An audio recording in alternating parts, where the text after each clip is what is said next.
राधे राधे, जय श्री कृष्ण। वैदिक ज्योतिष विज्ञान की पाठशाला में आप सभी का स्वागत है और मैं आपके साथ जया सिंह। आइए आज हम समझते हैं कि यदि सूर्य नवम भाव में हो तो उसके क्या परिणाम होते हैं। सूर्य यदि कमजोर होगा तो उसके क्या परिणाम होंगे। अगर सूर्य बली है, बलिष्ठ है तो फिर क्या परिणाम होंगे। तो सबसे पहले नवम भाव को समझते हैं। नवम भाव क्या होता है।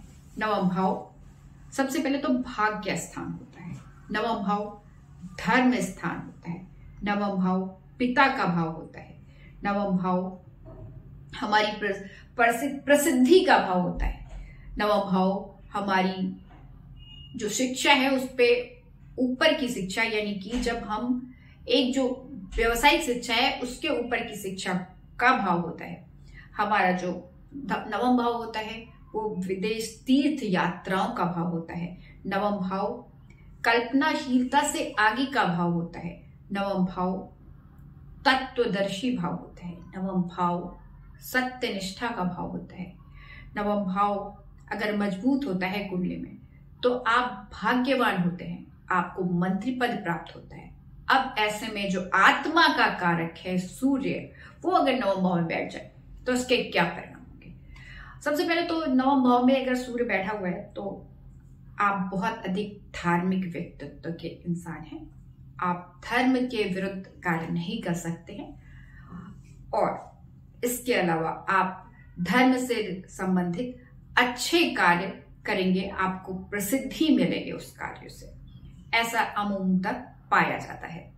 नवम भाव में अगर सूर्य स्थित है और वह कई सारे राजयोगों में है तो आपकी उच्च शिक्षा विदेशों में हो सकती है। उच्च शिक्षा में आप धार्मिक शिक्षा भी ले सकते हैं या फिर पारंपरिक शिक्षा भी ले सकते हैं। नवम भाव तीर्थ स्थान भी है तो आपके बहुत अच्छे अच्छे जहां पर दीप्त और जागृत स्थान है वहां पर आप तीर्थ यात्रा के लिए जा सकते हैं। ऐसी संभावना प्रकट होती है। परंतु यदि नवम भाव कमजोर होता है तो क्या होता है। सबसे पहले अगर नवम भाव कमजोर होगा तो पिता के लिए अशुभ होता है।